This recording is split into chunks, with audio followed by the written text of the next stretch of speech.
Okay, good evening, everyone. Welcome back once again to the last session of the day. That is the 6 to 8 session.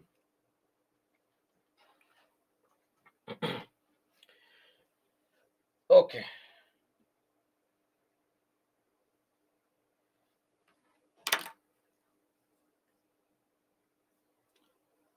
Yes, Deepak. What's the question, Deepak? Ask the question again.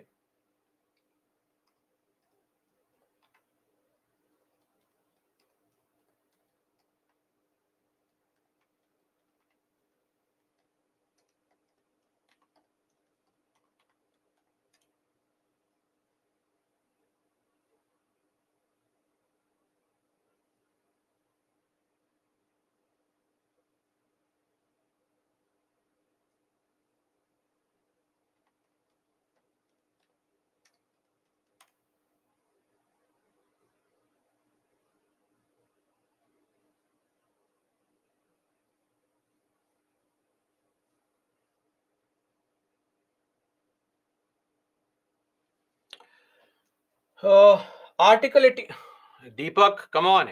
Article 88 is something we saw yesterday, today only. Attorney General of India. That is Article 88.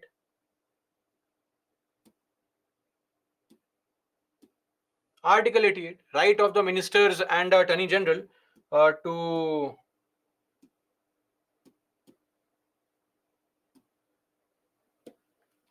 take part in the proceedings, etc. Right? Speak in the House. Do you remember now?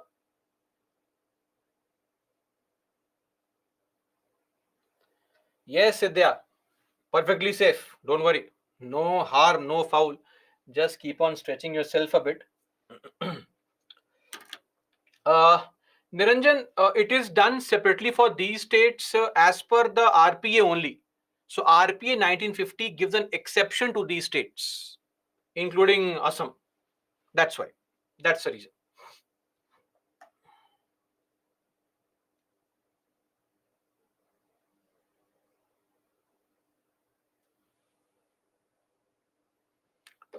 Just a sec, guys.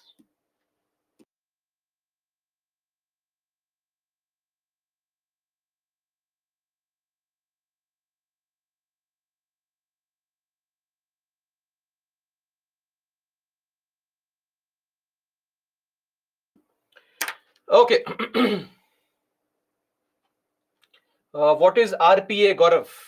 Google search, sir. Google search. RPA, I have said at least multiple times. Representation of People's Act 1950 and 1951. These are two laws which govern the procedure of elections. More on this law later on. But as of now, this is just a law, Representation of People's Act, which governs the conduct of elections. 1412. Materials are not glowed. I did not understand 1412. What is this that you're talking about?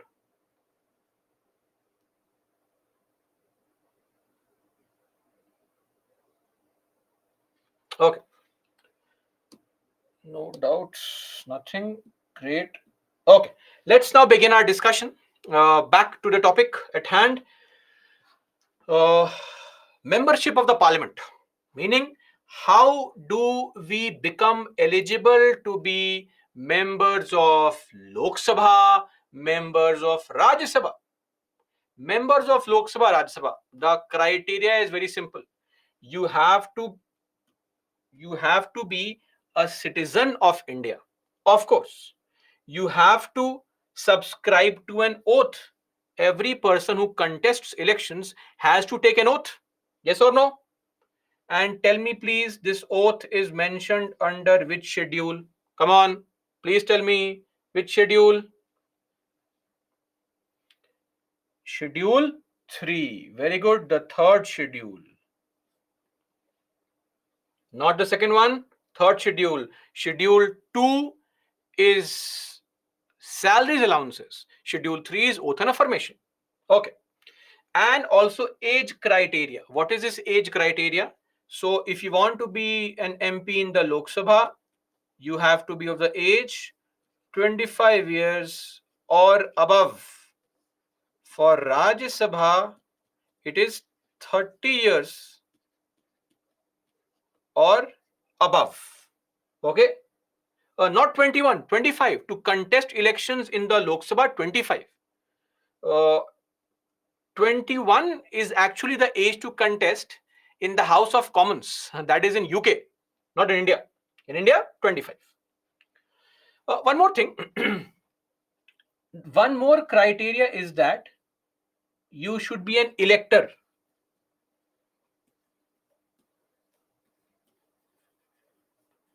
From any parliamentary or a Lok Sabha constituency.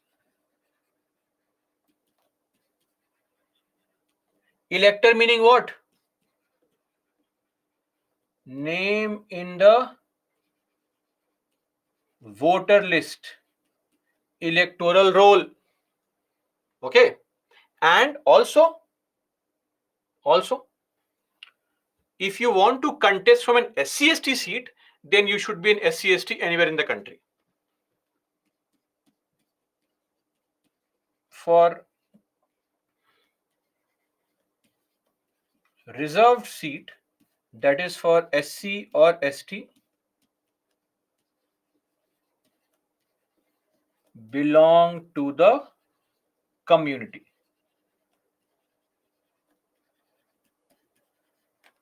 Clear? I think this is self-explanatory basically. That's it. These are the criteria which make you eligible. Okay, there is no guarantee and all. Then you have to contest elections also and win, make a fool out of people. Impress people with your promises, etc. Then only can you become an MP. Now, these are qualifications. What are some disqualifications? Those things, if they happen to you, you are not allowed to contest. Disqualification. Article is important. We have to remember this article. Article 102. Number one, disqualification number one. Of course, if you are not a citizen of India, right? So now we know very well that the very favorite patriot Kumar is now no longer a foreigner. He is now an Indian citizen. So all the fans of Mr. New Bharat Kumar, they can celebrate that Mr. Akshay Kumar is no longer an Indian, is no longer a Canadian citizen. He is an Indian citizen. Great achievement. Amazing. Second, if you are of unsound mind, you have gone crazy. Okay. Or if you are undischarged insolvent, the meaning of this phrase is nothing but bankrupt. If you have become bankrupt. Okay. And office of profit. If you hold an office of profit, benefit. So what exactly is this office of profit? We'll discuss shortly. Next slide. Office of profit. Now, what is this office of profit? Firstly, this word is not defined. One more thing. Uh, when it comes to the disqualification of members, of course, one more such disqualification is you can be disqualified under any law made by Parliament. So that we'll discuss later on. Plus, if Parliament makes a law in this regard, clear? So we have the law that is called RPA 1951. Once we discuss that, I'll tell you what are some other ways of disqualification. These are just few, but Parliament has made a law. That example is RPA 1951. So I'll let you know when we study RPA 1951, what are those ways of disqualification. Recently, Rahul Gandhi was being disqualified under the same law, if you remember. That is a different law. Anyway, office of profit. First things first. This word or this term office of profit is not defined in the constitution. When things are not defined, who defines it? Big boss, Supreme Court. But before that, what is this idea of office of profit? The idea is that any position that you hold, if that position brings to you, the office holder, some kind of financial gain, financial advantage, or benefit, that is what is called office of profit. Financial gain, financial advantage, or benefit, office of profit. And this gain, advantage, or benefit should come from the government, state or center.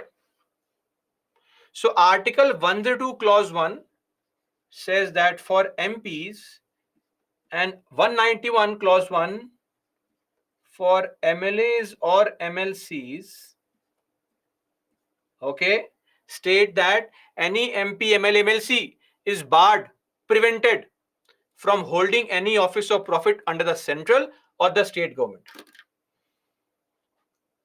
Now understand. Question first for you only. You tell me, if I am getting some benefit from the government, right? Why can't I be an MP? What's the problem? If I am holding a government contract, right, to build a bridge, or I am getting some salary from government, what's the problem? Why can't I be an MP? Tell me, what do you think? Right, quickly. Don't waste time. Jen, there was also a case on Jharkhand CM. Yes, yes. That's there. We'll discuss it under RP only. Because I can abuse the power. What power can I abuse? I am not a minister. I am simply getting benefit from the government. Why can I not be an MP?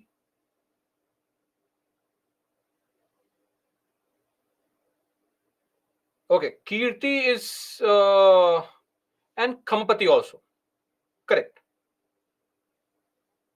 See, as an MP, what's my role? My role as an MP is to question the government in the house. Imagine I get up in the house to ask a question. Home Minister, please respond. And the Home Minister under table texts me. Text me that, sir, sit down or else I'll cancel the contract only. I say, sorry, Home Minister, by mistake. And I'll sit down. The problem is, if I have some interest, that could be a financial interest, a personal gain,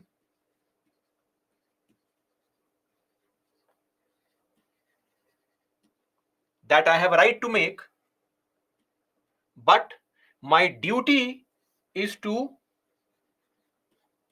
hold the government accountable, hold the government responsible. If I am taking benefit from the government only, how will I hold it accountable? I am under their complete influence. I am not independent. See, I have full right to run a shop. Yes, it's a private enterprise. But if I get some government benefit, that may not be a great idea. That is where I will not be able to serve the obligation of being an elected representative. That's why we have this concept. Did we understand why we have this concept of office of profit? Yes? Okay, I'll assume it is understood. Now, since there is no such definition of office of profit, this would mean what? This would mean the big boss, Mahamahim, Supreme Court will decide. So there have been various cases where Supreme Court has tried to describe what exactly would be office of profit. So their idea is that, see, can the post you are holding, right, uh, make you or subject you to the influence of the government or not? Simple, very simple. This would mean what? Is the post you are holding an appointment made by the government? Or it's all or does the government have the right to terminate your service, remove you, take away that post from you? Right to remove? Or does the government pay the salary to you, office of profit? Or are you performing the functions that you are performing for the government? Whose task is it to build a road? Government. The task to build the road is the government's task, but the government says, listen, come here, you take this money, build the road. Government contract. So I am performing tasks on behalf of the government, right? Or does the government have any control over the duties and functions? What tasks to perform, how to perform? Can the government decide all this for me? If the answer for anyone is yes, you are holding an office of profit, meaning you can never be independent. You are dependent on the government. Imagine an IAS officer. IAS officer, who appoints him? Government. Office of profit. Simple. Look at, say, me as a faculty at Byju's. Is the government appointing me? Not at all. Can the government remove me? Sorry, it cannot. Does the government pay salary? No. Are the functions being carried out for the government? No.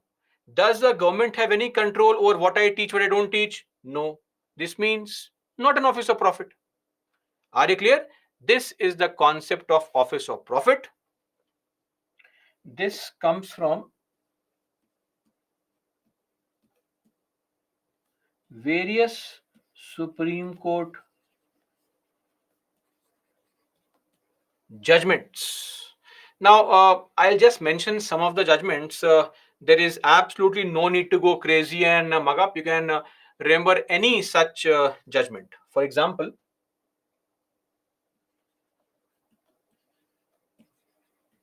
Rikab Chand case of 1958, a very famous case, or this SP Ghoshal case of 1964, SP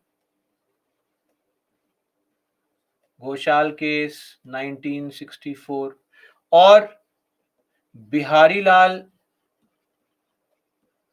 Dobre case of 1983. In the Bihari Lal Dobre case, the same argument was given by Supreme Court, these tests, and something as recent as Swapan Roy case of 2001. Okay, Pavitra, not important. I mean, even this information was not important.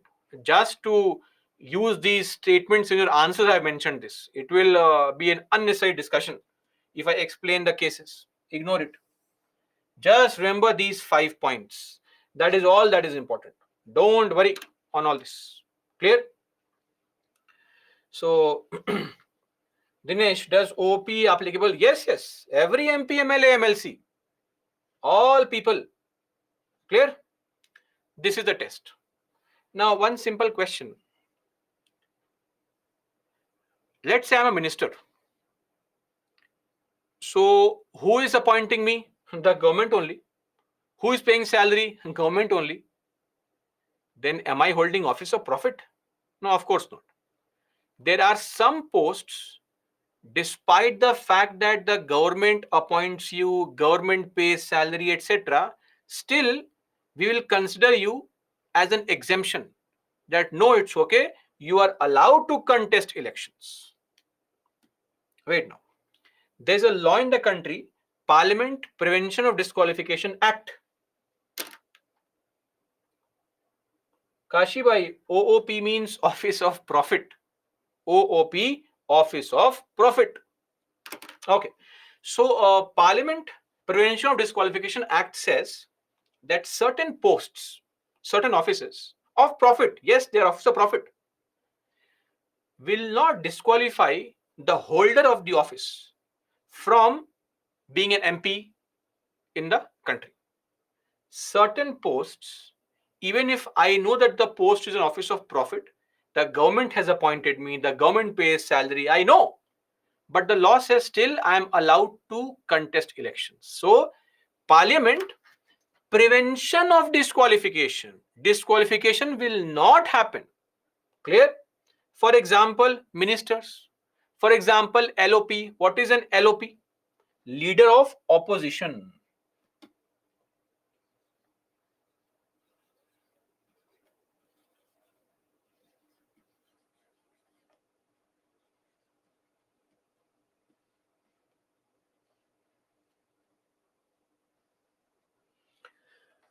Right? Now, again, the examples. One more example. If you are the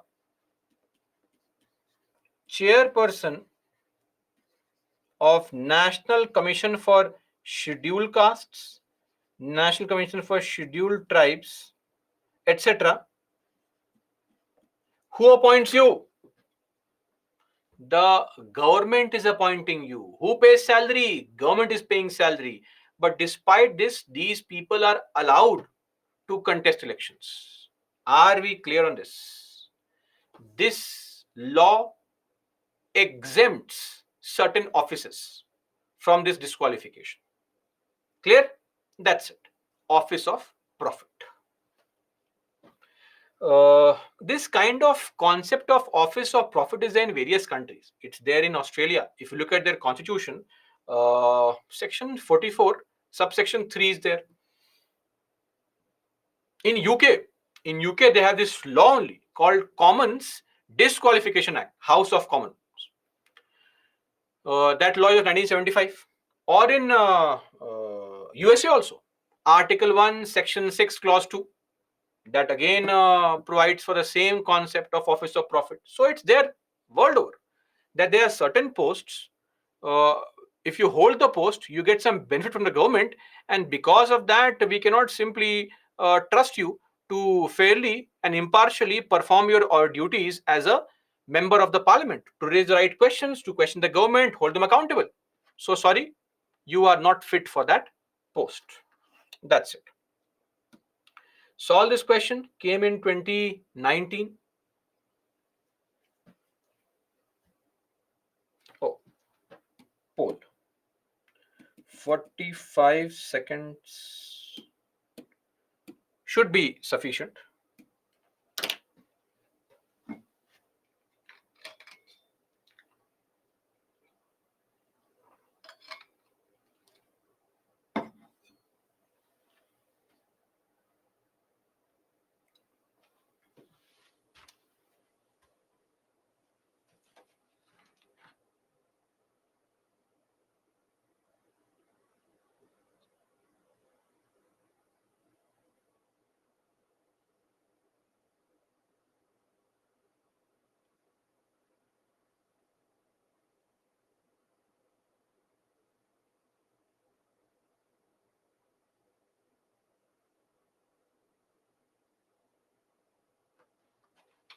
Of course, lot of you have marked this correct. Let me just, others who have marked other answers, please read the third point.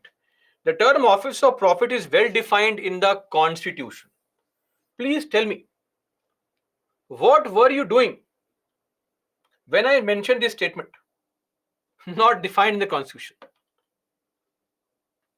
Were you watching some other thing, having fun, or did you leave your place? Because this is wrong. And if 3 is wrong, the right answer is A. 1 and 2 only. Please focus on the class. No watching YouTube and TV, etc. at the same time. These 2 points are correct, of course. So A is the right answer. Clear? Now, Article 103, we have already seen the article before. For those who do not remember, those innocent people, let me remind you, while we are discussing the chapter president, I had mentioned that the president is somebody who has no real powers, and I also said that beyond Article 74, there is also this problem that if the MPs are being disqualified, then such disqualification is done by the president. But sadly, that's also not his power, because that is done on the advice of Election Commission of India. Let's read the article. If any question arises as to whether a member of either House of Parliament has become subject to any of the disqualifications, the question shall be referred for the decision of the President, and his decision shall be final. Now you will say, oh, sir, President's decision is final. Oh, wow. Great power for the person. Yes, yes, of course. But before giving any decision on any such question, the President shall obtain the opinion of the Election Commission and shall act according to sorry to such opinion. Clear? Article 103. Now, vacating of seats. How can seats become vacant? Seats in the house. How can the seats become vacant? So, seats can become vacant. Yes, Atish, I understood. Correct, absolutely correct. Why to mention it three times? Same law. Yeah. Vacating of seats. See, there are certain criteria. All these things are mentioned in the law called RPA. This is mentioned under Section 68 RPA 1951. This is under Section 69. This is under Section 70. Okay. All these are mentioned under certain sections. Now, what is this vacating of seats? You tell me, if you are elected to both the Lok Sabha and the Rajya Sabha at the same time, do you think it is logical that you are an MP in the Lok Sabha also, Rajya Sabha also? Makes no sense. How will you sit in both the seats, both the houses together? Right? So, if a person is elected to both the houses of the parliament, he must intimate within 10 days. Intimate to whom? To the ECI, the secretary in the Election Commission of India. Within 10 days, which house he wants to serve. Whether you want to choose Lok Sabha or you want to choose Rajya Sabha. If you do not inform, then your seat in Rajya Sabha is taken away from you, and you are said now you will be a member of Lok Sabha only. Clear? That is one way of vacancy. Clear? Within 10 days, please inform. And let me just clarify here. Once you inform that I want to choose Lok Sabha or Rajya Sabha, you cannot take this back. This intimation cannot be taken back. No, sorry, by mistake, Lok Sabha. No, sorry, by mistake, Rajya Sabha. This drama is not allowed. You pick and choose one. Okay? Clear? So you can't keep on changing this. Number two, just to point this out, in 2017, Amit Shah was the member in the Rajya Sabha. In 2019, while being an MP in the Rajya Sabha, he contested elections and he won election in the Lok Sabha from Gandhinagar. Now he was an MP in one house and became a member of the other house also. If you do this, the current membership, the seat you're holding in that first house, that becomes vacant. Now you're the member of the new house. Clear? If a sitting member of one house is also elected to the other house, his seat in the first house becomes vacant. Clear? This is the example. You can have one more example of Smriti Irani also. Smriti Irani was an MP in the Rajya Sabha in 2011. In 2014, she contested elections, lost the elections against Rahul Gandhi. But in 2019, she won the election to the Lok Sabha. So, an MP in the house became an MP in the other house. So, in the first house, the seat became vacant and she was now member of Lok Sabha. The same lady who is nowadays very, very angry, right? You ask her any question, she becomes angry. Some of our ministers, they hate to respond, especially to Indian media. I don't want to make any statement or else I may offend their fans and all. So, but that's a very important element. So, for the fans also, we have to understand that accountability is important, right? Maybe there is a doubt in her mind now that 2024, what if Rahul Gandhi wins the election because of his nowadays rising popularity, right? Traveling, biking, meeting people, etc. That's there. Anyway, one more thing. Back in 2014, if you remember, Narendra Modi contested from two seats. Remember? In 2014, contested from two seats. Which two seats? One in Gujarat, Vadodara, and other in UP, Varanasi. Two constituencies. And he won both the seats.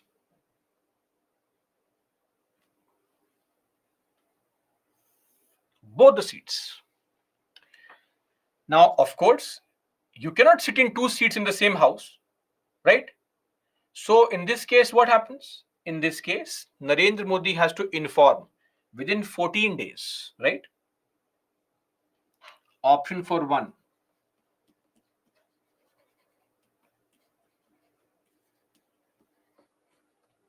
Within 14 days. Otherwise, both the seats become vacant. Clear? You have to choose, inform that, sir, election commission, I don't want to take this seat, I want to take this seat only. So this seat becomes vacant now. There is no MP from there. We'll have by-election in this particular constituency. Clear? If you don't inform, then both the seats are taken away. So don't be greedy. Please inform within 14 days. Clear? Deepshikha, the first house can be, yes, of course. First house can be Rajya Sabha, can be Lok Sabha. Now, within 10 days, in which house he deserves, no, I mean, he can choose, no problem.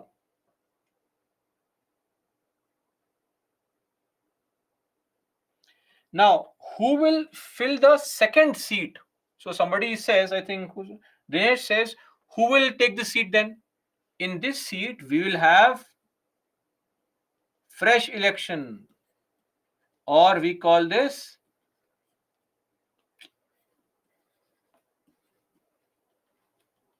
by-election will take place. Okay? Haji, Kashi bhai, what is this point? Tell me, what is the confusion? Pavitra, this point, what is the problem here? I gave the example also. If you are already a member of a house, say Lok Sabha or Rajya Sabha, and you want to become member of some other house, right? And you win and become member, you can't be member in both the houses together, right? It makes no sense. So you have to leave the first house. And that is why the second house. So, Pavitra, this statement means I can contest from two seats. I can fill up two forms and contest from two seats separately. Like Rahul Gandhi contested from Wayanad and Amethi, right? So in his case, he lost Amethi and won Wayanad. So he's an MP from Wayanad. But in the case of Narendra Modi, he won from both the constituencies, separately a winner. So I have to choose whether I want to be an MP from Varanasi or an MP from Vadodara. He chose Varanasi. Simple. He said, no, no, I'll choose Varanasi. And he left Vadodara seat. So now that seat is vacant because the people chose Narendra Modi, but he says, no, I want to be from Varanasi. And here, re-election takes place. Okay. Now, once not chosen the seat other by election, Ramadevi, please rephrase the statement. Ashwini and Deepshika. So some of our aspirants are saying that, if this is happening, it is wasting the resources of the country and all. Of course it is. Why would anybody contest from two seats? As a safety net, safety measure. And yes, it wastes resources. Frankly, it does. But do you think our politicians are bothered about that? Not really. It tells maybe around 5 to 6 crore rupees are roughly wasted in conducting election in one constituency. Taxpayers' money is wasted. Sadly, that's the situation. There are various committees, Dinesh Goswami Committee, NCRWC, they have constantly been saying if this is the case that somebody wants to play it safe and contest from multiple seats, let them, if they lose one, if they give up one seat, their party should be asked to fund for the election. But sorry, no political party will ever make this kind of rule, right? So that is it. Deepshika, there is no way forward. The way forward is that the political parties have to make this law to curb their own power. Can this happen? Why will the parties make a law to limit their own power? It won't happen. The parties give a logic that why should people be deprived or denied of a choice? So I am offering the people of Vadodara a choice to vote for me. I am offering the people of Amethi a choice to vote for me. But we have to say, no, sir, you are only playing it safe, right? But then that's it. Okay. Lastly, there's a provision in the constitution also. This is Article 101, Clause 2. Tell me something. Achha, interestingly, an MP, a person can contest from two seats in the Lok Sabha. Can you fill two forms in UPSC? You can't. You can fill. Only one is selected. The other is rejected. Now, tell me, if you are already an officer in the SPSC and you get selected for UPSC, can you be an officer in SPSC also and UPSC also? Of course not, right? Similarly, a person cannot be a member of both the parliament and the state legislature at the same time. You can't be an MP, MLA at the same time, either MP or MLA. If you are so elected, then your seat in parliament becomes vacant if you don't inform or don't resign from the assembly seat in 14 days. So if you want to keep the parliament seat, please resign from the assembly seat. Otherwise, your seat in the parliament becomes vacant and you are made the member of the state assembly or legislature council. Are we clear on this? Any person who becomes a member of the parliament and the state legislature at the same time has to choose one within 14 days. If you don't choose, then your seat in the parliament becomes vacant. You are made the member of the state legislature. For example, in 2017, Yogi Adityanath was the member of the parliament from Gorakhpur constituency. But then BJP scored a landslide victory in the UP elections, and Yogi Adityanath was made the chief minister. So he was an MP. He had to leave the seat and became an MLC in the state legislative council.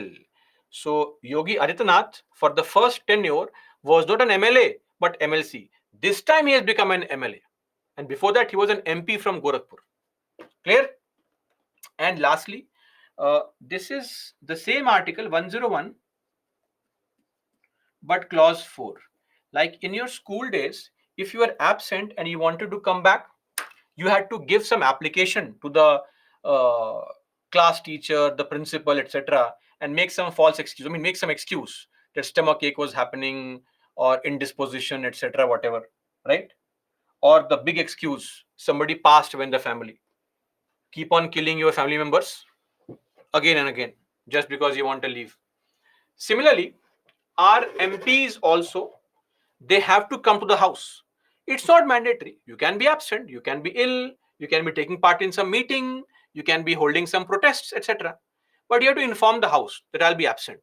If you constantly are absent from the house continuously for 60 days without informing the presiding officer, taking his or her permission, you may be disqualified. It is not automatic. Don't think that the moment you don't inform, 60 days disqualified. No, no. It depends. If you don't inform and you come after 65 days, the presiding officer asks, Haji, where were you? What were you doing? You say, Sir, I sent you a message. You blocked me on WhatsApp. What can I do? Possible, right?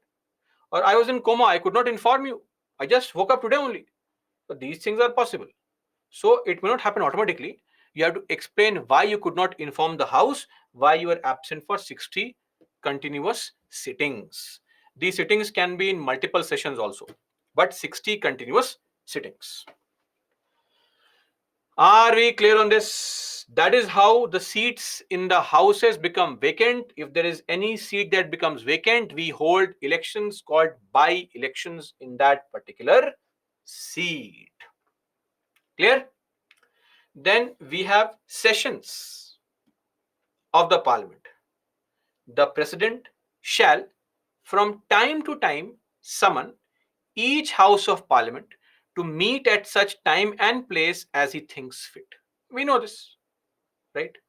And the maximum gap between two sessions is how much? 6 months. What is this gap called? Please tell me. What's the term for the gap between two sessions? Yes, very good. The term is recess. The gap between two sessions is called recess, break. Now, normally there are three sessions: the budget session, January to April, the monsoon session, July, August, and the winter session, November, December. These are the three sessions that are held. One small question to all the innocent aspirants, 10 seconds only. Please write A for yes, B for no. The names of these sessions and the timing is mentioned in the constitution. A for yes, B for no.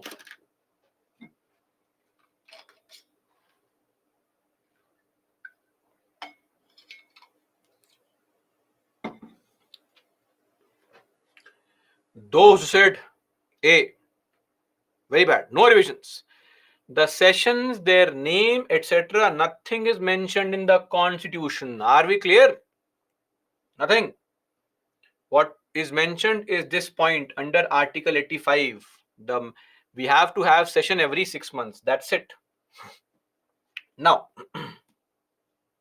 tenure of MPs. So in the Lok Sabha, the tenure of MPs is 5 years. Now, it is not mentioned that the tenure of MP is 5 years, but actually, what is mentioned is that Lok Sabha is subject to automatic dissolution.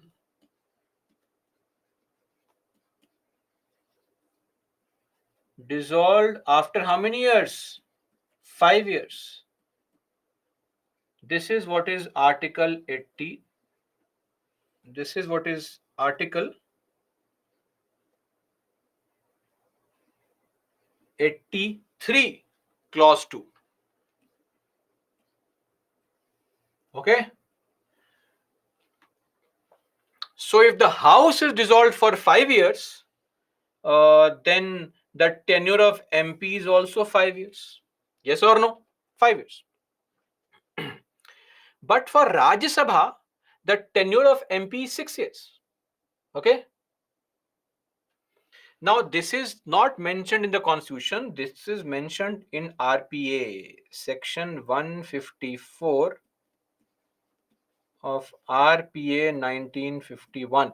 See, sections of RPA are not really important here, but you should know what is mentioned in the Constitution and what is not. That's it. One more thing, Rajya Sabha is never dissolved. Okay. This house is a continuing chamber.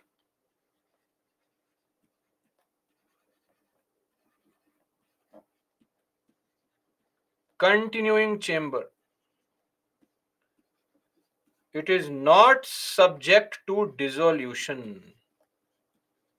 Meaning, this house is never dissolved. It is just that one third members keep on changing every 2 years.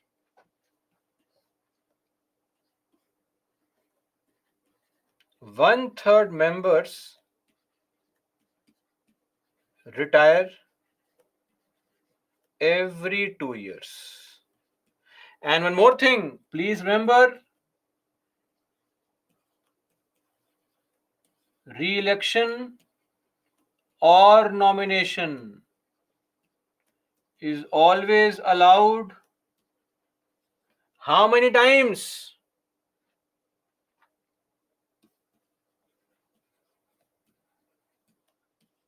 Any number of times. Clear? You can, it depends on your skill. If you can keep on fooling people, if you can keep on impressing people with your with your promises, keep on winning the election. Who is stopping you? Simple, right? So there's no cutoff period that okay, after 5 terms, please give up. Sorry, we can go on and on. Clear?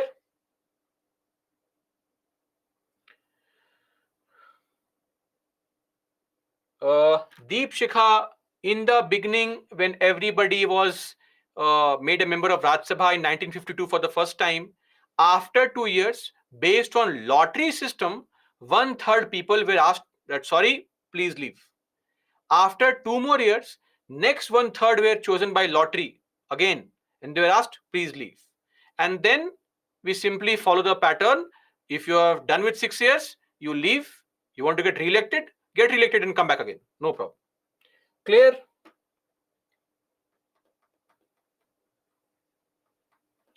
Ram Sevak article is the provision of the constitution. Sections are provisions of other laws. It's just a nomenclature that we call the topics inside the constitution as articles, and we call topics inside other laws as sections to distinguish between article, which is a part of the constitution, and sections which are part of other laws. That's it. No point or no special difference here. It's just a way to differentiate between other laws and the constitution, the fundamental law of the land. Arre, Pavitra, yaar, if I say any word, you just question mark that word. Provision. Provision is an English word, madam, please. It simply means the topic mentioned there, the content mentioned there. I had mentioned these words in the very first class. If you ask me a question like this, then I'll be very afraid to even use a single word, right? We also have to ensure that you know the as many synonyms as possible, right? So provision simply means those articles are called provisions. If I say article, you say what is article. So I hope it is clear now. No problem. Ram Sevak Pavitra, issues cleared. Okay, great. Uh, yes, Vedant, candidate can continue his corporate job, no problem. Nandi Shappa, yes, Office of Profit is for all the members.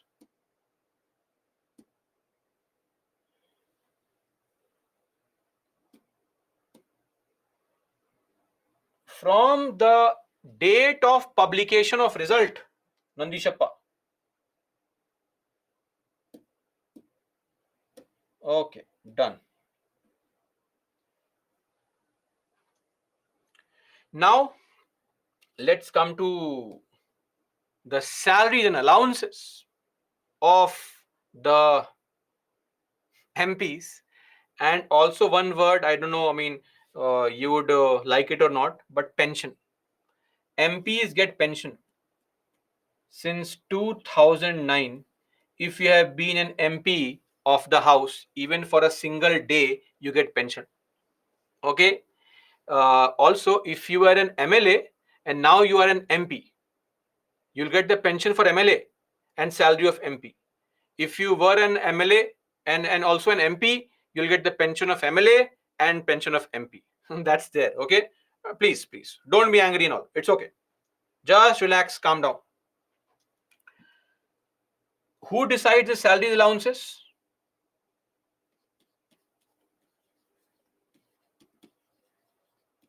Decided by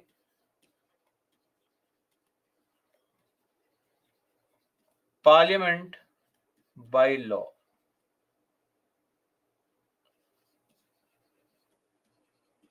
Allowances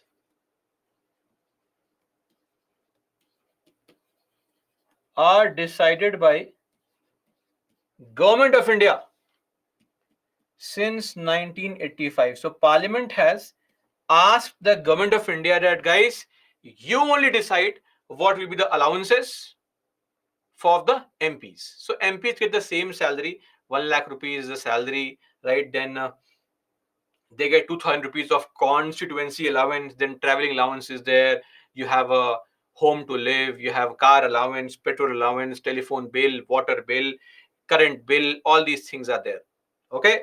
Apart from this, the salaries are revised every 5 years based on cost inflation index. Salary is revised every 5 years based on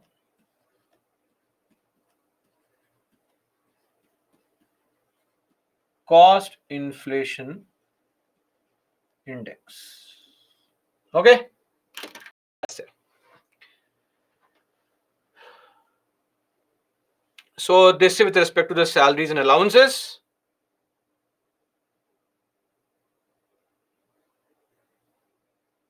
Deep Shikha, why this anger, madam?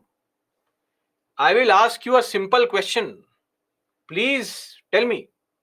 Since independence, how many Lok Sabha MPs have been there? Since independence. Take a guess, please. So some of our members are raising this concern that MPs are getting pension for life. Other people are not. Let's be fair in our assessment. Tell me, guys, what do you think? How many MPs have been there in the Lok Sabha, roughly, since independence? Take a guess. I want to know.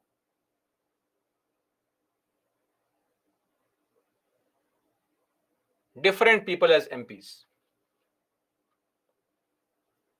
Not a single.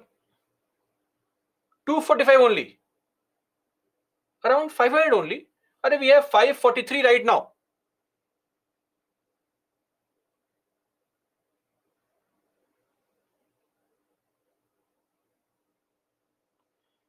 Uh, Roughly 5,150. That's a figure. So around 5,000 MPs have been there in the Lok Sabha since independence.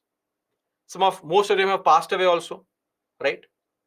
How many central government employees are there right now? As of now, 32 lakh people. They are all getting pensions. Most of them, especially those who have joined before 2004, they get pension, right? So imagine that.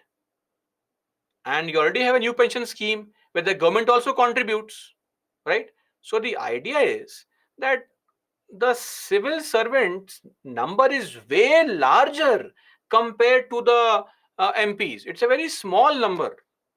So it's okay. Don't worry. It's okay. Anyway, do you think the MPs depend on pension and salary? Right? Please.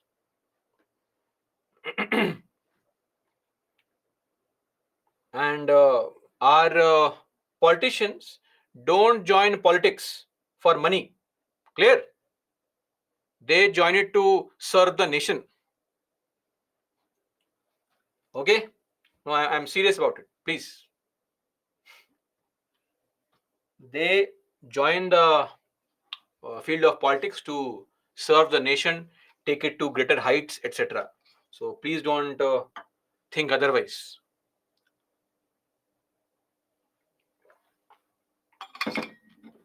Okay. Now, coming to the members of the house who are the bosses in the house. Boss. Who is the boss in the Lok Sabha? Of course, the boss in Lok Sabha is the Speaker of Lok Sabha. These people are called presiding officers. Lok Sabha Speaker, Raj Sabha Chairman. Uh, if you remember, the chairman of Rajya Sabha, who is this person?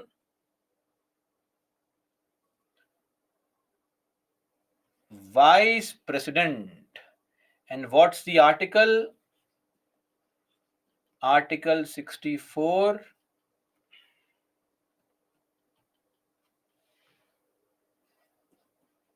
or 89 say the same thing, that whoever is the vice president ex officio, by the virtue of being the vice president, becomes the chairman of the Rajya Sabha. One simple question, answer yes or no. Vice president of India, chairman of Rajya Sabha is an MP of Rajya Sabha. A for yes, B for no.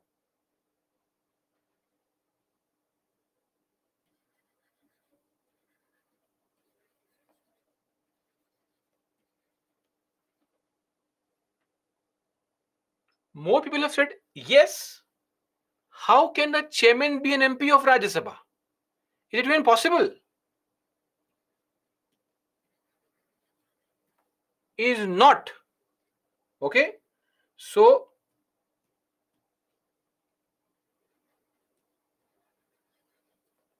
is not a member of Rajya Sabha. Clear? He is only eligible. If he is an MP, how will he contest a post of vice president? Office of profit, confusion.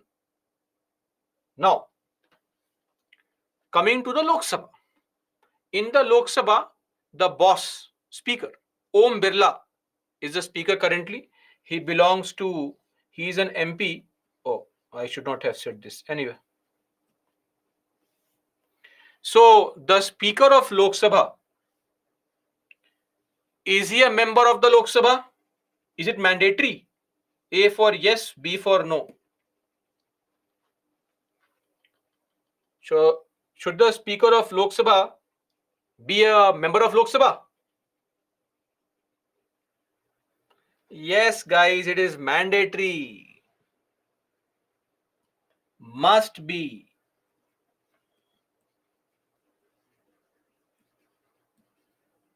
An MP in the Lok Sabha, not for the Rajya Sabha. Are we clear? So please remember these 2 points. Very, very important. Now, moving further, let us look at firstly the Speaker of Lok Sabha. How is a person elected, etc. So, election and removal is mentioned under Article 94.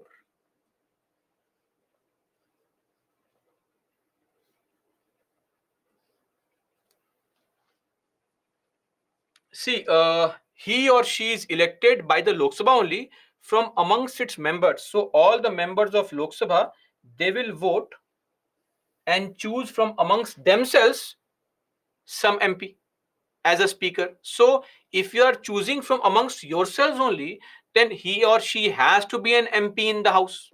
Clear? Then they, how are they removed? Removal is through effective majority. Do you remember effective majority, or did you forget it? In the morning we had seen this. In the case of the president, vice president, what is effective majority? Please write quickly, don't waste time, fast, hurry up.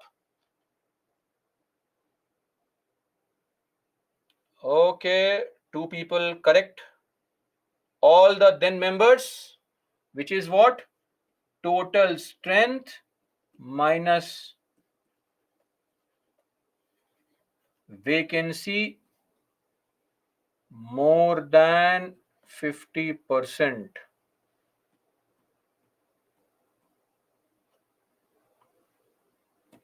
So it is more than 50% of total strength minus vacancy.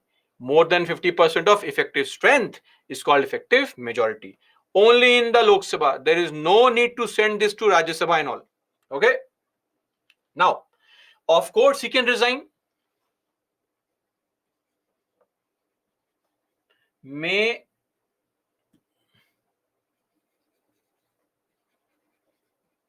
submit resignation also to a person called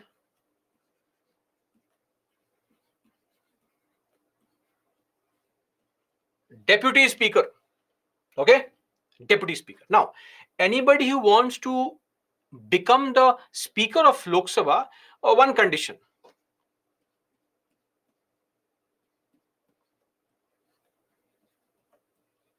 To contest one proposer and one seconder required. Okay. Somebody has to propose a name, somebody has to second the name. You can't propose your own name. Are you clear? It is mentioned very clearly. You cannot propose or second your own name. Somebody else has to propose your name. Clear? This is mentioned. Now, one more thing, very simple. When the house gets dissolved, the speaker does not vacate the office. He or she continues till the new Lok Sabha assembles. Very important.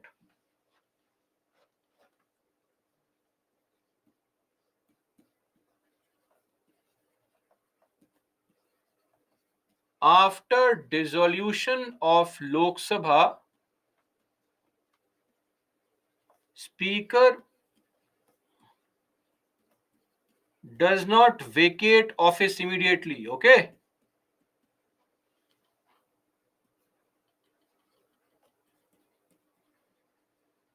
Continues till new Lok Sabha meets. Are we clear on this? And just like the case of the president, vice president. One more thing. I'll ask you a simple question. Please answer this. If the Lok Sabha is dissolved, does the PM resign immediately or does he continue as a prime minister? Tell me. If Lok Sabha is dissolved, does the PM resign immediately or does he continue?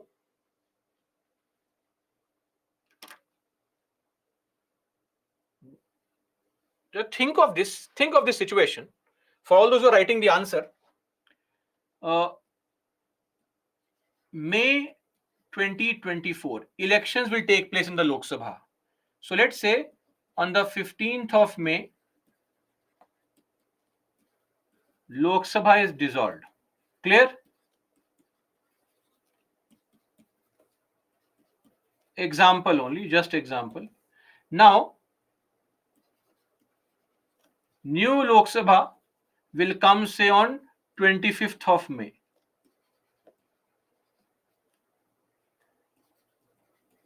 From 16th of May to 24th of May,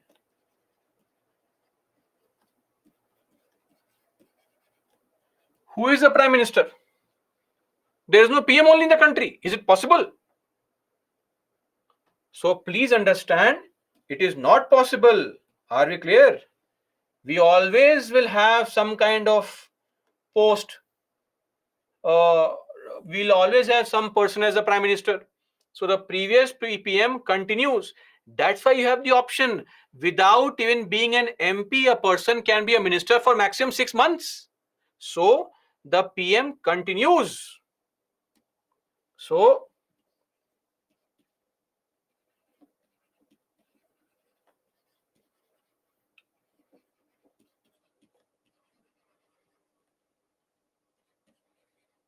till new PM is appointed. Are we clear? Everybody? Okay. So it is not that they resign immediately. If they resign, there'll be vacuum. No Prime Minister for 15 days, 20 days. So somebody has to be there. It's a parliamentary form of government. We can not function without the Prime Minister. Okay. Now comes a very important point, and please understand this point here. We are saying that the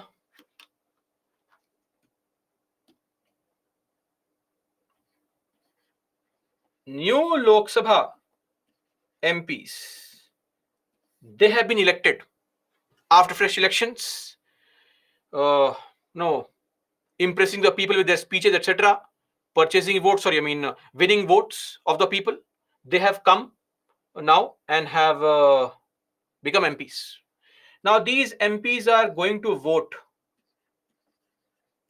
to choose a speaker elections. But the problem is, for voting, what is required? For voting, oath is required. Yes or no? Without taking an oath, a member cannot vote. But to take an oath, what is required? Speaker is required. Speaker gives oath to the MPs, then MPs can vote to choose the speaker, and then the speaker is chosen. But there's no speaker. Who will give the oath? So MPs have to choose the speaker, right? But MPs can't choose a speaker because there is oath required to vote. So the speaker is required. There's no speaker only. So no oath only, no voting only. Then how to choose a speaker? Did you understand this problem? We are trapped. Now don't say, sir, previous speaker. That's not possible because previous speaker only continues till the new Lok Sabha assembles. One day before he resigns, he's gone, right? And what if the previous speaker did not win the election only? So the previous speaker has no role to play. What do we do now? Deputy Speaker, Chandani, Deputy Speaker also gets elected only by the same MPs who have to vote, who have to take an oath. Supreme Court judge, why will Supreme Court judge be here? So the concept is that what we'll do is we'll choose somebody for the temporary period to act as a speaker. In the house only, one member is chosen for a temporary period to act as a speaker. That person is called speaker pro tempore or pro tem in short. So what's this person's task? This person's task is that he is chosen by the president. How is he chosen? Usually we follow a simple funda. The senior most MP of the house. Who is the senior most MP? That person who has been a member of the house for the longest period of time.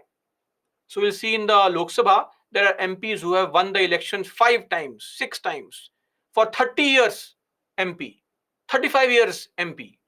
Those people are called seniors. Seniority is never through age, it is through the experience in the Lok Sabha. Clear? Like in your job also. Seniority is not through age, seniority is through entry in the job. If I at the age of 25 enter the job this year and you at the age of 20 or 30 enter the job next year, I am your senior. Simple. So here also, some senior MP is chosen. He acts as a speaker pro tem. He administers oath to all the MPs. Once it is done, he also ensures that the elections are conducted for the new speaker. New speaker is chosen, and the speaker pro tempore says, "Okay, please go and sit in the seat." And the speaker pro tempore goes and sits in his seat quietly, never to be seen and heard of ever again. Speaker pro tempore. Clear?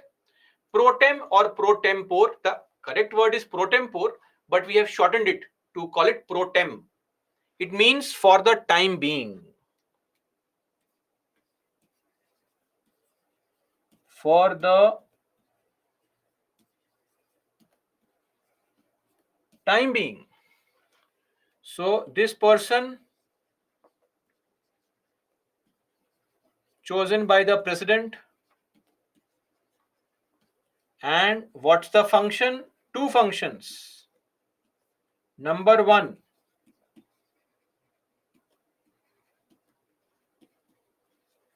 administer oath to the new MPs or newly elected MPs. Let's write that to avoid confusion. Newly elected MPs. And number 2, conduct election for new speaker. Function that he performs. No, Galapalli, that is not the case in our country. We have elections every time for the new speaker. If the same person wants to repeat, he'll have to contest and win the election. Simple. That's speaker pro tem or speaker pro tempore. And this person is usually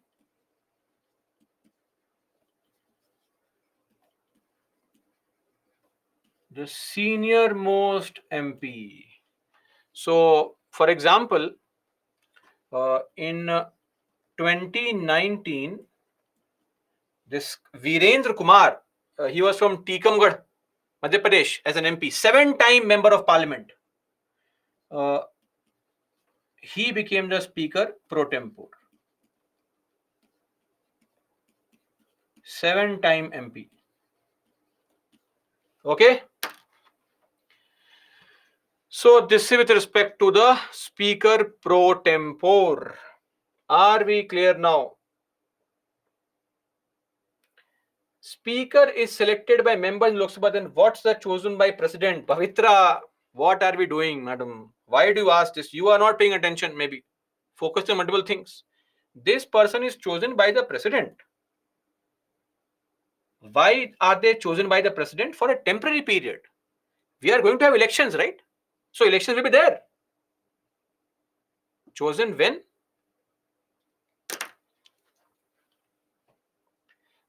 Guys, a small request.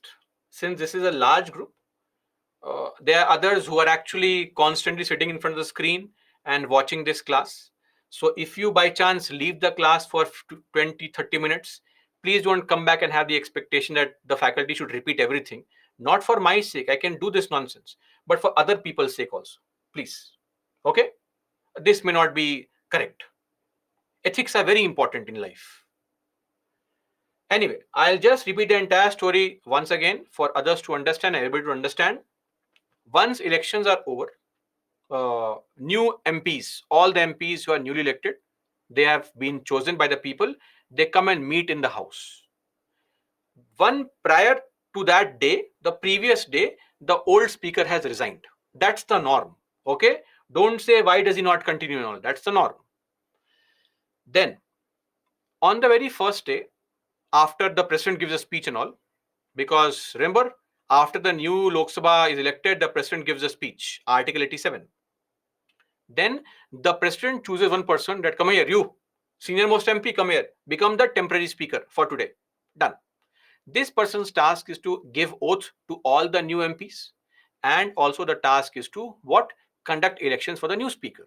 So finally, elections take place, and once elections are over, a new person is chosen as a speaker, and this temporary speaker goes back and sits in his seat quietly as a normal MP. Are we clear on this? And yes, Speaker pro tem can also become Speaker, of course. If he has been chosen, he has been nominated, that is also possible. Clear? Okay. Now let's come to something extremely important, the functions of the speaker. What are the functions that the speaker performs? Please understand that speaker is the most important person in the house. He is the boss of the house. He or she is the monitor of the house, and it is a speaker who has the power and who has been given the role, the responsibility to maintain order and decorum in the house, for conducting the business, for regulating the proceedings, etc. in the house, right? You can speak in the house only if the speaker tells you to speak. Clear? If the speaker says no, can't speak, then sorry, whatever you keep on shouting, nothing goes on record, because every day, whatever sessions take place, sittings take place, everything goes on record in writing, what you have spoken. So Sometimes derogatory words, allegations, etc., are expunged, removed from the from going on records, house records. Speaker decides. Are we clear? So when I say the speaker decides, uh, don't you think it's very important that this person be independent? Because if he is not independent, he or she will constantly give the opposition members no chance whatsoever to raise any question, and will constantly favor the ruling party. Why? Because, very important, as a matter of convention, speaker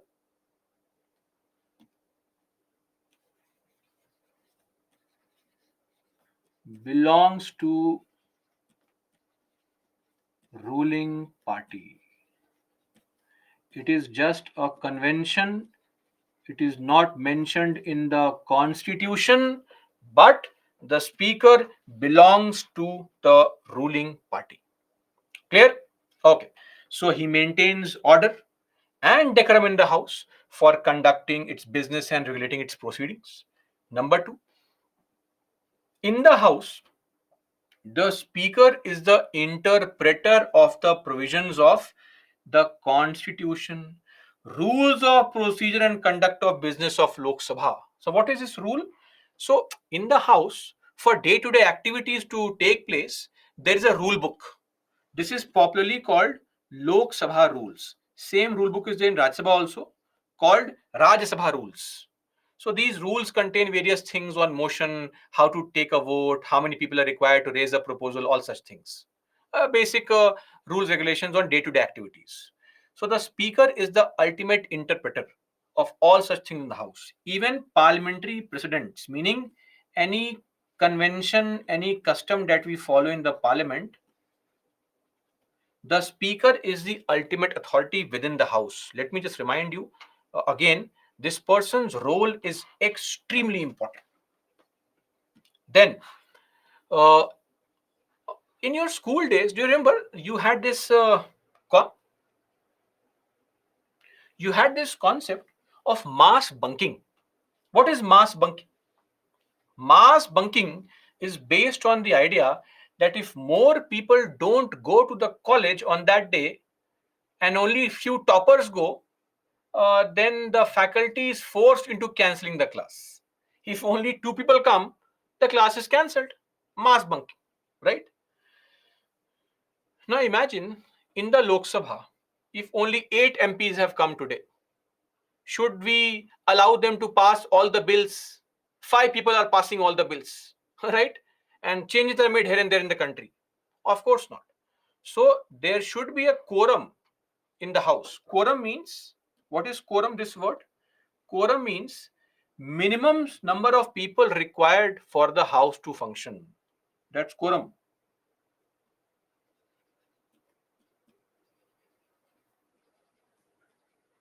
Minimum number of MPs required for house to function. And this quorum is 1/10 of total membership or strength, meaning what? 10%. 10%. So what is the quorum in Lok Sabha? So in Lok Sabha, what is the current total strength? Total strength or membership is 543. What is 10%? 54.3. We have to have at least 10%. At least 10%. So we cannot have 0.3 MPs. This means quorum will be 55 people, not 54. If we have 54 people, then the quorum, then it becomes less than 10%, right? So we have to have at least 10%. So 55. Are we clear on this? Everybody? So if at any point of time less than 55 MPs come to the Lok Sabha, then the presiding officer, speaker, can say today no sitting, go home, enjoy, go and have a tour of Delhi. go to Rajendra Nagar, purchase some books and read. Then he does not vote in the first instance, but he can exercise a casting vote. What is a casting vote? Casting vote is a tiebreaker vote.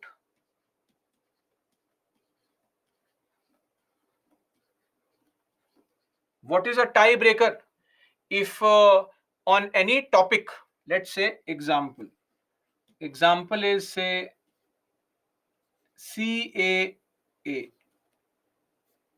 or triple talaq bill. What are example? Citizenship Amendment Act, any bill. Before somebody asks what is CAA, let me just write any bill.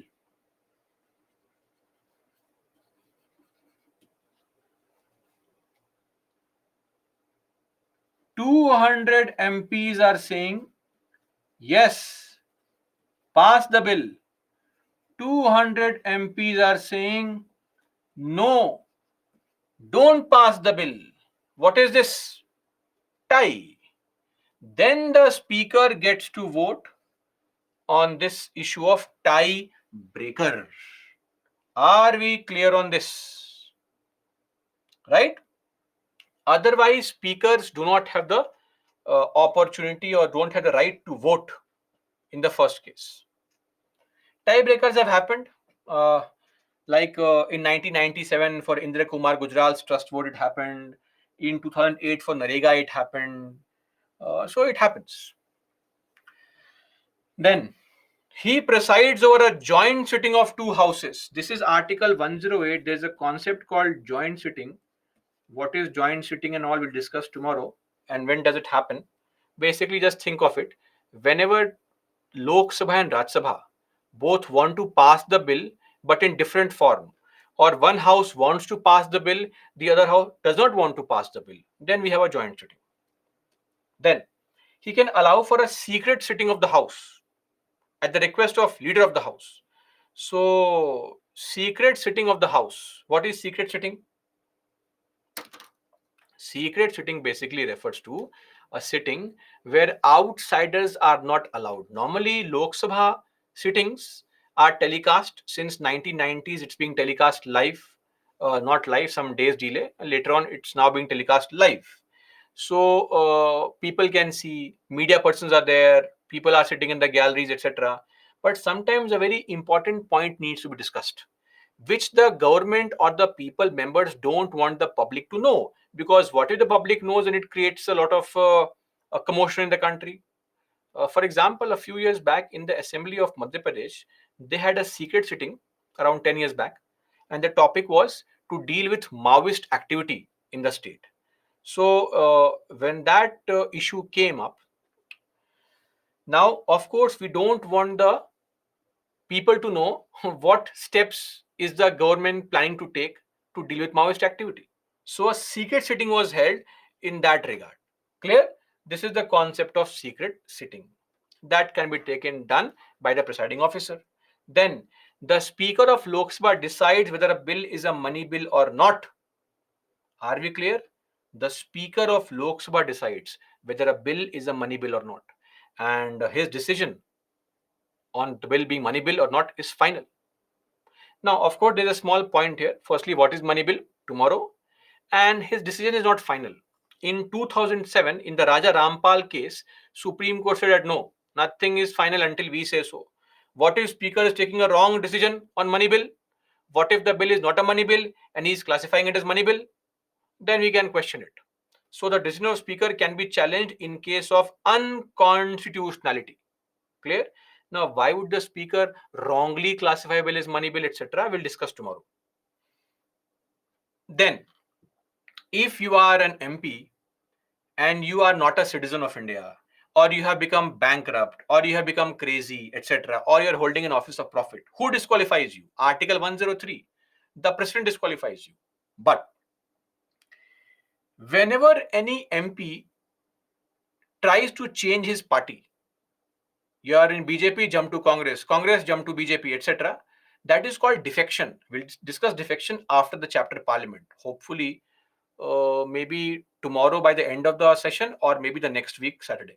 So defection refers to changing parties. So any person who is changing parties, right? What happens here is that the speaker becomes the authority to decide whether the person actually changed parties or not. So he decides the question of disqualification of an MP arising on the ground of defection. Clear? So I hope you can understand the importance of the speaker, the uh, point that he or she is extremely important when it comes to conducting the house, etc. So they need to be independent, free, completely from the clutches of government, etc. That is why there are some points in the constitution itself to ensure that the speaker is independent. Number one, a very difficult process of removal is there. Effective majority is required to remove him. Their salaries and allowances are charged on CFI. Please tell me, what is the meaning of charge expenditure? Innocent aspirants, come on, tell me. Yes, Siddhanta can vote under no confidence motion also. Allowed. In case of tie, allowed. It has happened before.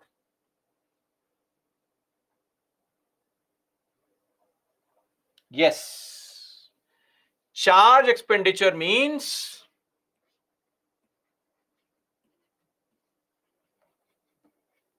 no voting.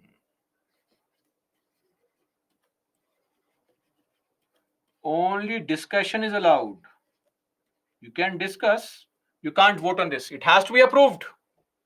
So, speaker's salary and benefits that are given to him or her can't be changed by the government. Then you actually cannot discuss the conduct of the speaker in the Lok Sabha. You can't get up and say, Speaker, I want to discuss your behavior only. Very bad. You can't do all in the house. It is not allowed. Clear? So, speaker and his behavior can't be discussed. Of course, when you are trying to remove the speaker by bringing a proposal of removal, then you can discuss. But beyond that, you can't discuss. So, one more thing, is there any reason, ground to remove the speaker? No ground is mentioned here also to remove the speaker. Okay. Then casting vote. What is casting vote? Tiebreaker vote. And exemption under schedule 10. Ignore this point for now. We'll discuss this point when we study anti-defection law. Then I'll tell you what is this point of schedule 10. It is basically anti-defection law. So I just said right now that MPs cannot leave their party, but speaker is allowed to leave the party. In fact, we actively want that once you become a speaker, please leave your party. It makes you more independent. That's the case. Anyway, these are points to ensure the independence of speaker in India. See, interestingly, if you go to UK, from where we have borrowed the parliamentary system, in UK, they follow two steps to ensure that whoever is in the commanding position, the presiding officer, acts independently. One point is very simple. Whenever any person becomes a speaker, he or she resigns from the party after getting elected. So if you become a speaker, you have to resign. Simple. So when you resign, this means you have renounced any affiliation with the former party. You are now free. All the people view you as somebody who is completely free from any external influence. Second point, in UK they follow this concept. Once a speaker, always a speaker. Very, very nice. The statement, once a speaker, always a speaker. What's the meaning of this word? See, in our country, what happens is, take the example of Om Birla only. So in India, you don't have this concept. So 2019 to 2024, we have Mr. Om Birla as the speaker. Yes or no? Now in 2024, we'll have a new speaker. Clear? New speaker. But the problem is, in UK, what they'll do is this person is now reserved. The seat is reserved. In 2024 also, same person is the speaker. in UK. In India also it can happen, but you have to win the election, be an MP, and then again fight the election for speaker. But in UK, no such point. Seat is reserved for you. Till when? Till you want to continue. This term, next term, next term, you can without any problem. This ensures independence. See, right now, think of it. In 2024, if Congress wins the election, do you think they will ever make Om Birla the speaker? Of course not, because Om Birla belongs to BJP. Why will Congress MPs vote for BJP? Never. So Om Birla owes his post of speaker to the ruling party because ruling party MPs chose him.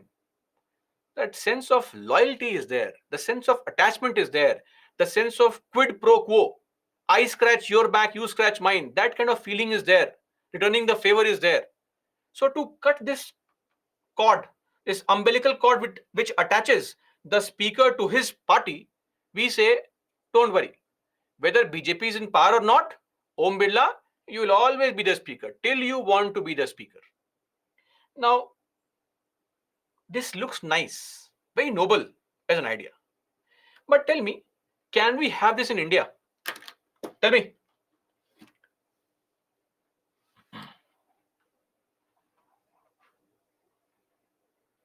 Dinesh, if he's a bad speaker, then we can remove him, right?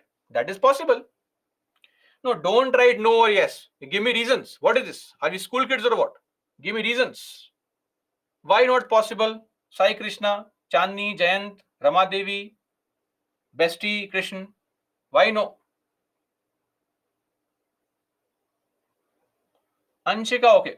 That's possible. And that's a very important reason actually. Those who wrote no, I want to know why you wrote no. Maybe ruling party don't get into power in the next election. So what? The point is, irrespective of any party, that seat is reserved now. Om Birla will always be the speaker. Can we have this provision?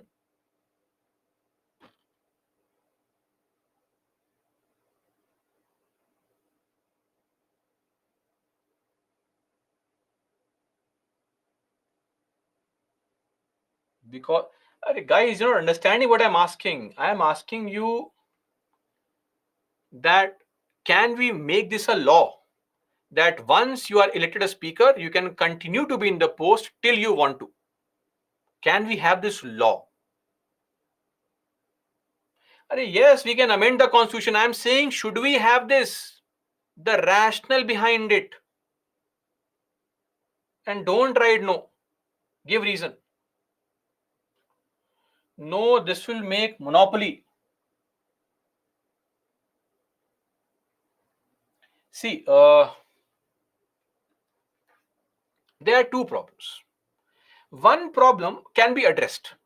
Now, some of you are saying, sir, what if he becomes dictatorial, he misbehaves in the favor of ruling party, etc.? No problem. Remove him. If today Congress comes to power, they can remove the speaker. Possible. But a bigger problem is Om Birla is also an MP. MP from Kota. Yes or no? If you want Om Birla to continue to be the speaker next time also, you have to guarantee his victory in the election. That can't be guaranteed. The biggest problem is that if Om Birla comes back as a speaker, if you fix the seat, you have to make a provision that Om Birla must be an MP. This means you have to make him win the election in Kota. You can't make anybody win the election. It depends on voter. So all you have to do, like they do in UK, what they do in UK is, if a speaker, if somebody is a speaker, so the constituency from which he got elected, next time nobody contests from there. People are not allowed to vote. That constituency is reserved for that MP. So that's a problem. How can you take away the voting right of people of the constituency? What if the person is a good speaker but a bad MP of the area? Then, so this makes it more undemocratic, as somebody was pointing out as well, that this process makes it undemocratic. What is the problem here is that we cannot guarantee somebody's victory in the election. As again, somebody mentioned this point. So we have to ensure that you are guaranteed a victory. For that, we have to reserve your seat only. No election in Kota constituency, right? So whether I perform or not, for the people of Kota, they'll always vote for me. They won't vote for me. They can't vote for me because it is reserved. So this may not be, or this may not go down well in the country.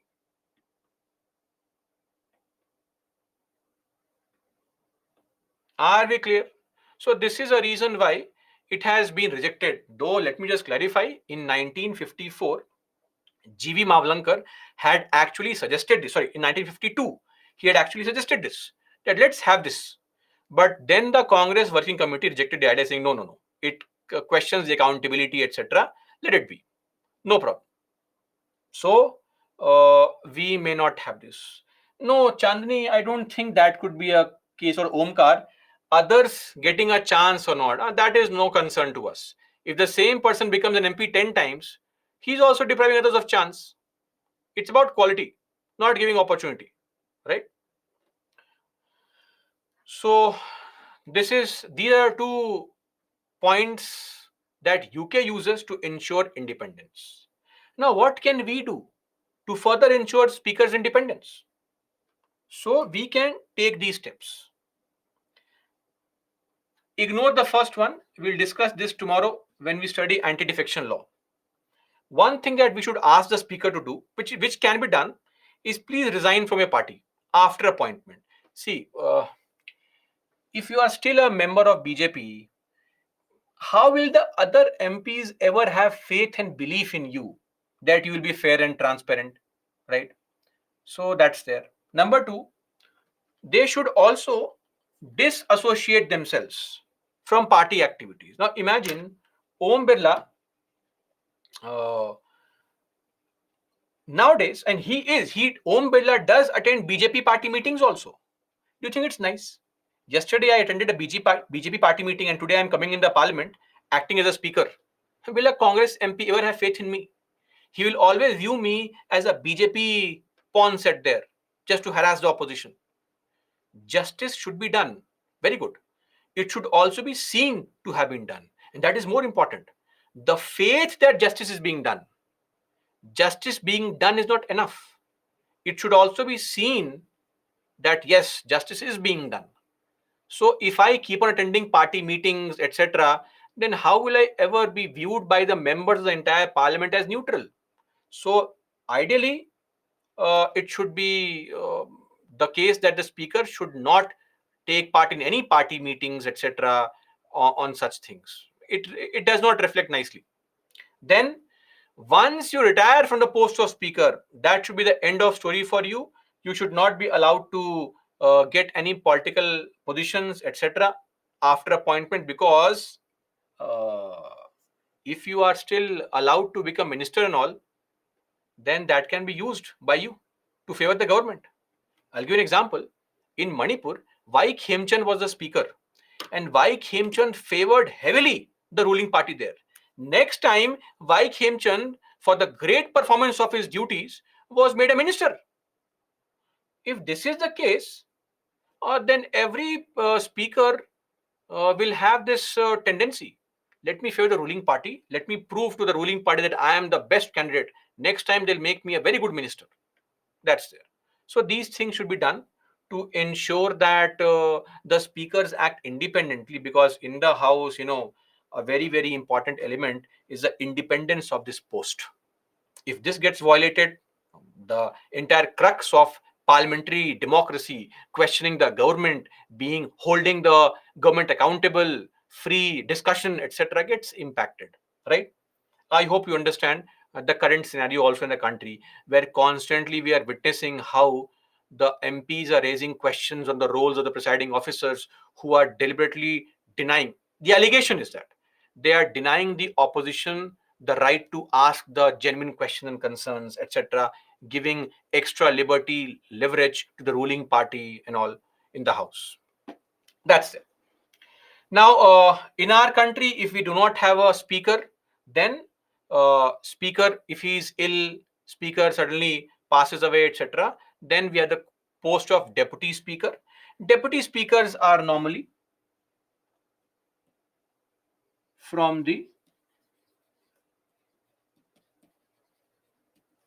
opposition party. Okay. One criteria to choose a deputy speaker is this. What's the criteria? The criteria is that the date of election of deputy speaker, date of election of deputy speaker is fixed by the speaker. So once a person becomes a speaker, he or she will choose who becomes the deputy speaker when the election will take place. And the election manner is exactly the same. Appointment, same. All members choose, vote, deputy speaker. Removal, same. Analogous, meaning similar to that of the speaker. Whenever any person becomes a deputy speaker, nothing special. He is a normal MP in the house. But when the speaker is not there, maybe he is on leave, etc., then the deputy speaker acts as a speaker. And while he or she is acting as a speaker, he has full authority, enjoys all the powers that the speaker would have enjoyed otherwise. One more thing, we have these things called parliamentary committees, more to be discussed maybe the next weekend.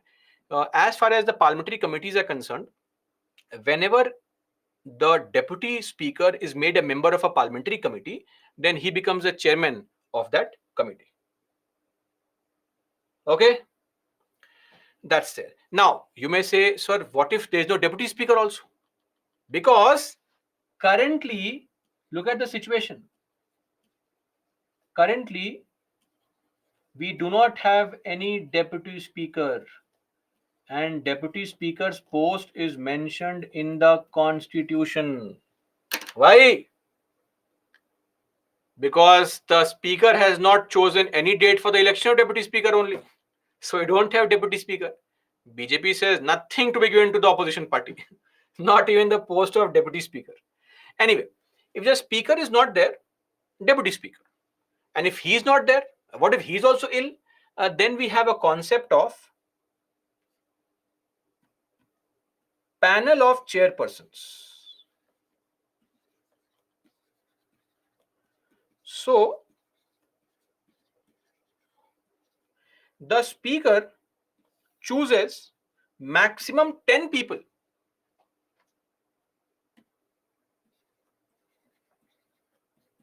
Maximum 10 MPs chosen by the speaker. These people will act as a speaker. These people will act as a speaker if the speaker is not there. So 10 random MPs are chosen. Okay, MP1, if I'm not there, you become the speaker. If he's not there, you become the speaker. If he's not there, you become the speaker. 10 MPs are chosen. That is the panel of chairpersons, the concept. Okay, these MPs are the only criteria is you have to be an MP of the house. You can be a male, female, you can be a member of BJP, Congress. Speaker decides. No questions raised here. Speaker decides. Okay.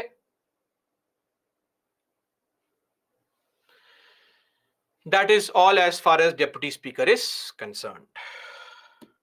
Solve this question. Came in 2022.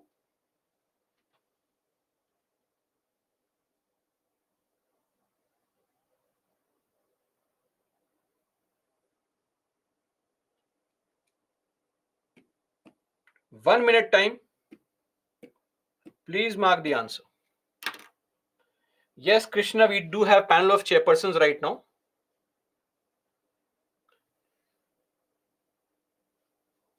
Yes, Nikhil, that's correct. But we follow very strict convention. So if the ruling party tries to do all this drama, there'll be more debate discussion. So they have simply avoided it. right? Yes, Nandishappa, same in the assembly also. Satish, if all 10 members are absent, then we'll see what has to be done.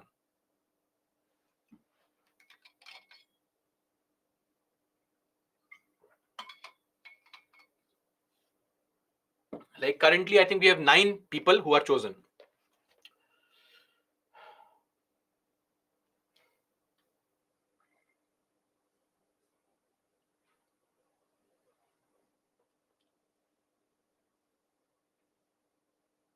Okay, great.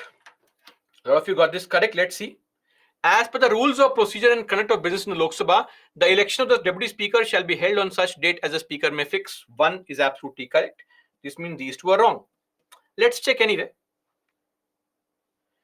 There is a mandatory provision. See, mandatory provision, extreme word, that the election of a candidate as a deputy speaker shall be from either the opposition party or the ruling party. It is from the opposition party, firstly. And there is no mandatory provision. It's a convention. So 2 is wrong. Remove 2. This is wrong. This was also wrong. So A is the right answer. Just 2 statements and you have the answer. But wait. The deputy speaker has the same power as a speaker when presiding over the sitting of the house. Yes, of course. And no appeal lies against his rulings. Of course, you cannot raise a question that you are not the speaker, deputy speaker. No. While I am sitting in the post of the speaker, because speaker is not there, I enjoy all the powers that the speaker enjoys.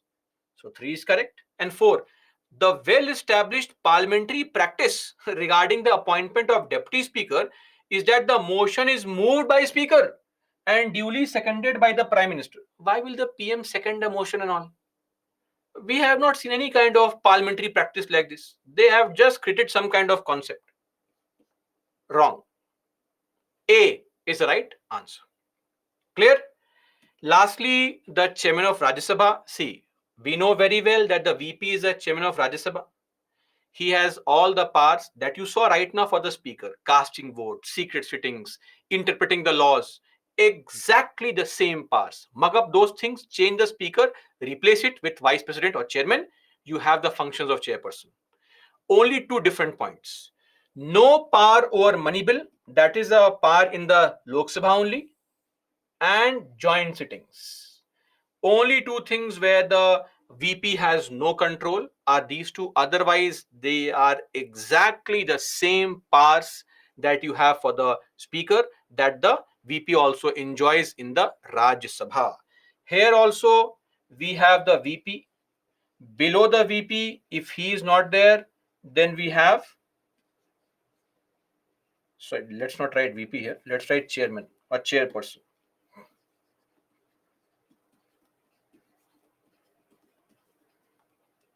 We have a deputy chairperson. Clear? Deputy chairperson is elected from amongst the members of the house, and removal effective majority only. And below the deputy chairperson, we have the concept of the same thing, panel of vice chairpersons. Clear? This is a panel of vice chairpersons, deputy chairperson, and chairperson. This also the same thing.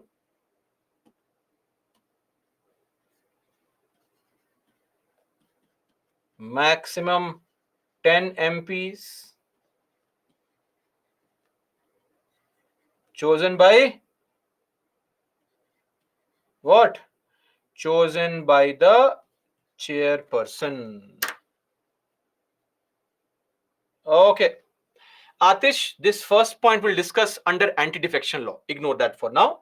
Dinesh, no. That's not the concept. We'll discuss it tomorrow. What is a joint sitting? So you'll have a better understanding of what I mean to say when I say that the chairman does not sit over the joint sitting. Okay? That's it. We are done with the presiding officers of the country. Are we clear, everybody? No doubts. Let's see if we have some issues, concerns. Is there any rule to become deputy speaker? No, Parshuram, there is no rule as such.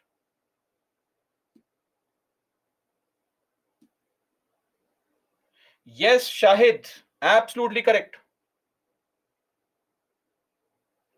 No, Vedant, that is not a tiebreaker. Tiebreaker means equal votes, except the speaker's vote. Shahid, president. Yes, Omkar, we can make the amendment, but then asking political parties to become independent and make the speaker independent is a difficult task, right? Why will they do it?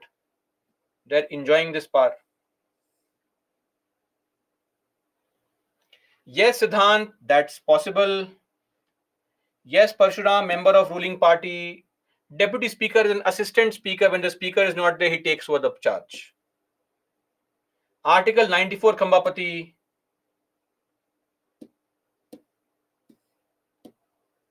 Okay. Yes, guy. Yes, Sanchika can leave. Yes, join. VP and CP are the same person. Come on. Vice chairperson, and the vice president, one and the same. No, Panyala. How can the PM be the speaker here? Come on. No. So, guys, today no task. Just I know it's a bit too much to expect and ask, but still, my request would be, if possible, at least give one revision tonight and one revision tomorrow morning. I know it's too much to expect. You're already tired, exhausted, but please take this effort. It'll be of amazing help if you revise tonight, right? And once tomorrow morning. Just go through it. I'm not saying mug it up. Just go through it. Don't do anything else. Just sit with the slides open, the annotations, and keep on going through these slides. Okay. Virat, if he stops becoming the home minister, yes, he can. No similar not required. Just download the annotations and it's good to go. Great, Pavitra. Amazing. Okay, Dinesh.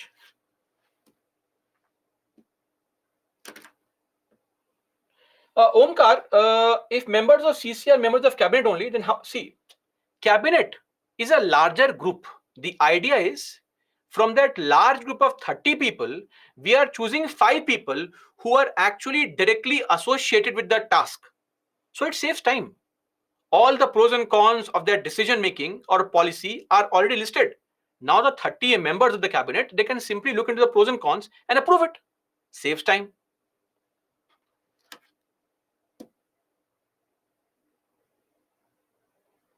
Gulam Mustafa, last week I think we had a very less topics to cover, so we'll have a test this time. Okay, that I hope was the reason. Sir, can I've answered this. Simran, don't worry, syllabus will be complete. Way more.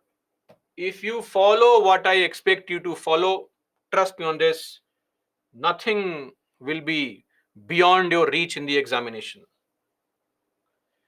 Great, Jayant. Any other doubts? No doubts. Good. So, as I said, guys, please, one revision. Yes, Gaurav, 5 questions in the morning. Today we're very upset. When did a quiz take place? You please join at 10. Okay? Don't delay. 5 questions. Great, Sherlin. Amazing. Okay. Yes. So that's it for today. Let's meet tomorrow, guys. Okay. Leaderboard. I know. I mean, I just asked some basic quiz type things, so I'm not sure if this works. But see, this was the post break thing. Krishnan, Nandishappa, Ravi Verma, and Anish John. Then we have Besti Kumari, Anshika, Rastogi, Panyala, Satish, Sushant, Mitali. Oh, Simran, Sakti, Ananya, Ragini, Vanita, Dinesh, Chandani, Matloob, Choin, Himadri, and Niranjan. Great. Okay, guys, that is all for me today. Let's meet tomorrow. Till then, that's all for me. Jai Hind.